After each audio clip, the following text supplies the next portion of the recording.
Cosa pensano i veneti della Movida? La considerano prima di tutto una cosa positiva. Secondo i dati raccolti da Demos per l'Osservatorio sul Nord-Est, infatti, il 57% degli intervistati la identifica soprattutto in posti dove si possono trascorrere momenti piacevoli con gli amici, passeggiare, mangiare e bere. Al contrario, è solo il 43% ad avere un'idea negativa, bollando le zone della Movida come luoghi con troppi locali, persone che si ubriacano, rumore eccessivo, posti da cui stare lontani. Ma come si caratterizzano dal punto di vista sociale queste due concezioni? La visione positiva tende ad essere piuttosto trasversale e coinvolge con percentuali che variano tra il 64 e il 66%, soprattutto le persone fino a 54 anni. E anche la dimensione socio-professionale sembra offrire un tratto simile. Il giudizio positivo sulla Movida, infatti, tende a imporsi in numerosi e diversi settori, dagli impiegati 70%, ai liberi professionisti 75%, dai disoccupati 61%, agli studenti 73%, dagli imprenditori e lavoratori autonomi 78%. Al contrario, la concezione negativa appare preminente tra gli anziani con oltre 65 anni, che sono contrari alla Movida per il 59%, oltre che tra le casalinghe 63% di contrari e pensionati 55%. Questo è Sveglia Veneto, il primo podcast dedicato all'informazione vista da Nord-Est. Io sono Jack Calcetto, oggi è mercoledì 20 settembre 2023. La prima notizia del giorno riguarda i risultati del sondaggio effettuato da Demos per l'Osservatorio sul Nord-Est del Gazzettino. La Movida quindi piace, abbiamo detto, ma prima di tutto viene il diritto al riposo. Sì, perché la seconda domanda del sondaggio riguarda quale sia il diritto prevalente, il diritto di chi. Spesso nelle zone della Movida ci sono conflitti tra gestori dei locali, clienti e residenti. Lei pensa che sia più giusto garantire il diritto di riposare ai residenti, o il diritto di divertirsi ai clienti dei locali, o il diritto di lavorare ai gestori dei locali? Ebbene, il 51% dei nordestini si schiera con i residenti che non vogliono essere disturbati. Poi c'è un 39% che crede sia prevalente il diritto di lavorare dei gestori dei locali, e poi un 10% per il quale vale più di tutto il diritto di divertirsi dei clienti dei locali. E quindi insomma c'è questo duplice punto di vista sulla Movida. Da un lato la maggioranza dei veneti, dei friulani e dei trentini è convinto che si tratti di un fenomeno positivo, la Movida quindi come luoghi delle città dove si possono trascorrere momenti piacevoli con gli amici, passeggiare, mangiare e bere, ma d'altro canto nelle zone della Movida comunque, secondo la maggioranza degli intervistati, va garantito prima di tutto il diritto di riposare per i residenti. Questa la notizia sul Gazzettino di oggi nell'articolo di Natascia Porcellato.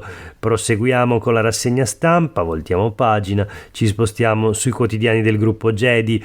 La politica sanitaria in Veneto. Vediamo soltanto rapidamente le dichiarazioni dell'ex direttore generale della sanità veneta, Luciano Flor, che dice: alla sanità pubblica mancano risorse, è urgente pensare ad un sistema misto. Una dichiarazione pesantissima se si pensa che è stata pronunciata dall'ex direttore generale della sanità veneta, che aggiunge: la spesa sale ma i finanziamenti statali no, serve una riforma quindi con l'integrazione di fondi privati per garantire la salute per tutti. Parole pronunciate da Flor nell'ambito del primo evento italiano realizzato dal progetto di terza missione del BO dell'Università di Padova, quindi per fare cultura della salute, realizzato assieme alla Summer School di Motore Sanità, che si terrà da oggi a venerdì a Gallio. Motore Sanità è una struttura che si occupa di proposte e soluzioni a fronte di criticità in ambito sanitario, ed è proprio la struttura alla quale appartiene ora Luciano Flor, ex direttore generale della sanità veneta.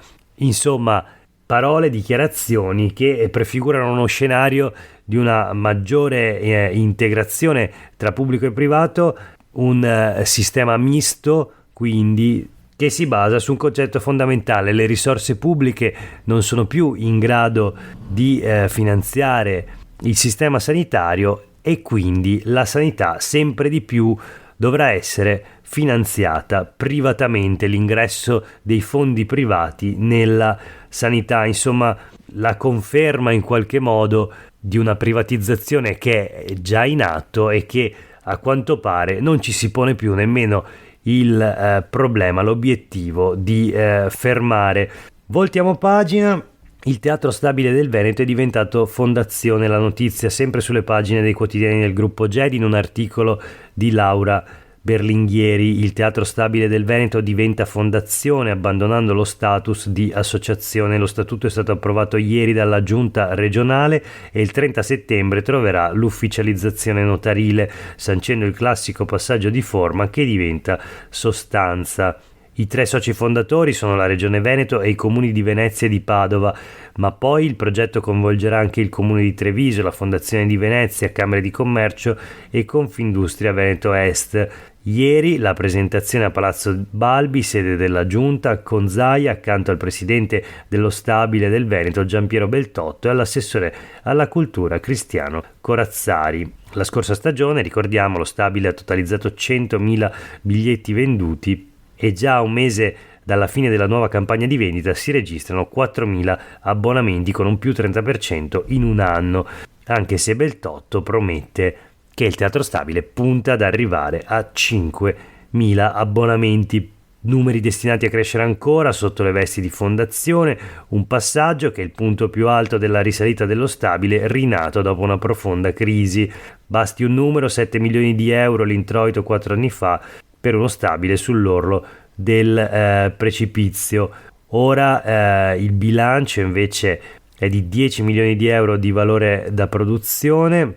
La programmazione del 2023 si concluderà con 183 spettacoli, a cui aggiungere le 376 recite di produzioni e coproduzioni proprie, per un totale di 22.000 giornate lavorative retribuite ad artisti e tecnici. Questo per quanto riguarda la trasformazione del Teatro Stabile del Veneto in fondazione. Proseguiamo la rassegna stampa di oggi con altre notizie di primo piano. L'emergenza migranti, così viene definita dai giornali, in particolare sulle pagine del Corriere del Veneto. Tutti i dubbi di Zaia sul CPR, ovvero il centro di permanenza per i rimpatri, che dovrebbe trovare una nuova sede in Veneto, quindi ancora un no da parte del presidente della regione ai maxi hub. Dice Zaia, gli assembramenti sono da evitare.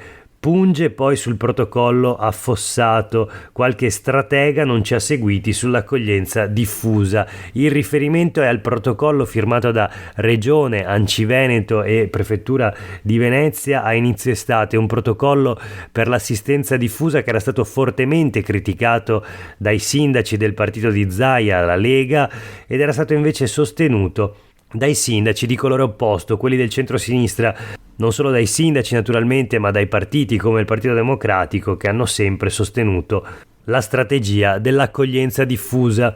Ebbene, Zaia si toglie altri sassolini dalle scarpe, perché su questa vicenda è in assoluta minoranza all'interno del suo partito e del centrodestra, non è riuscito minimamente a determinare la linea che poi si è imposta e si sta imponendo nella gestione del fenomeno migratorio, in particolare proprio per quanto riguarda il modello dell'accoglienza. Si parla di nuovi centri, di nuovi hub, quindi leggiamo l'articolo di Martina Zambon sul Corriere del Veneto. Fra giugno e luglio cominciavano le prime avvisaglie di un intensificarsi degli sbarchi di migranti. È in quel periodo che il presidente della regione Luca Zaia e il sindaco di Treviso e il presidente ANCI Mario Conte propongono un protocollo per l'accoglienza diffusa dei migranti in arrivo, una linea concordata con le prefetture che tendeva a evitare di ripetere l'esperienza evidentemente disastrosa dei grandi hub del passato, in primis Cona e Bagnoli. Eppure quel protocollo è naufragato miseramente per la ferma opposizione dei sindaci proprio della Lega, sostenuti dal neoeletto segretario del Carroccio Alberto Stefani, segretario regionale della Lega, che peraltro è stato eletto anche con il favore del presidente della regione Luca Zaia. Quindi contraddizioni, geografie complesse all'interno di una Lega sempre più in crisi. Nel frattempo è partita la ricognizione in Veneto nelle 7 province per individuare il luogo dove realizzare il nuovo CPR. Ci vogliono 2 mesi, leggiamo sempre sul Corriere del Veneto, e di emergenza immigrazione si parla anche sui quotidiani del gruppo Gedi. Con le dichiarazioni di Zaia: non ho avuto nessun contatto per il CPR in Veneto, ma in ogni caso non è quella la soluzione. Il presidente veneto scettico sull'efficacia della soluzione rimpatri è come pretendere di svuotare l'oceano con un cucchiaino. Zaia, come sempre, ha dato qualche numero: tra il 2018 e il 2021 rimpatriate 20.000 persone su 107.000 provvedimenti emessi. Lo ripeto dall'inizio di quest'estate, ma non è stato colto il rischio dai grandi strateghi, ha dichiarato Zaia ieri a margine di una conferenza stampa. E si parlava di caos Lega, un filone questo della politica regionale che va avanti da settimane, se non mesi, dalla stagione congressuale molto accesa che si è tenuta all'interno della Lega Veneta. Vediamo la notizia di oggi sui quotidiani del gruppo Gedi: Lega resa dei conti sul caso Caner, a rischio tessera e deleghe in giunta. L'articolo di Laura Berlinghieri parla dell'assessore regionale Federico Caner, che assieme a Giampaolo Bottacin e Roberto Marcato da giorni, da settimane è visto come prossimo all'abbandono della Lega e tra i papabili per un passaggio a Forza Italia. Ebbene, forse si è arrivati a un punto di svolta nel partito di Matteo Salvini. A decidere sarà il federale. In ogni caso la palla quindi è in mano a Salvini, Stefani e Zaia, ma il presidente della regione getta l'acqua sul fuoco, dice: non ho nulla contro gli assessori, eppure il caso c'è, Caner è a rischio, potrebbe essere espulso dalla Lega e potrebbero venirgli ritirate le deleghe in giunta. Vedremo come proseguirà questa vicenda e vedremo anche se la stessa sorte toccherà agli altri 2 assessori, Giampaolo Bottacin e Roberto Marcato, che questo fine settimana non sono saliti sul palco di Pontida con gli altri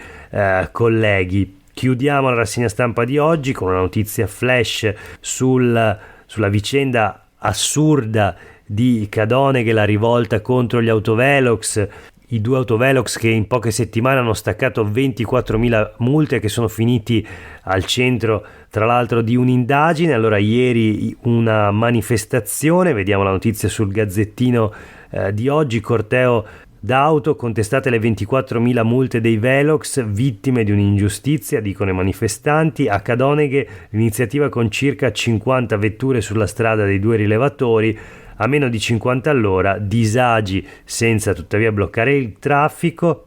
I manifestanti dicono: noi siamo persone civili cadute in una trappola.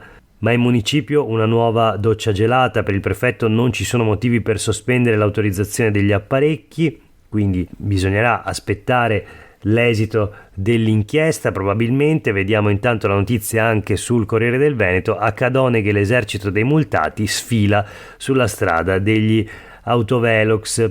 Così a Cadoneghe, in provincia di Padova. E per oggi è davvero tutto, grazie per aver ascoltato questa puntata di Sveglia Veneto. A tutte e tutti voi una buona giornata.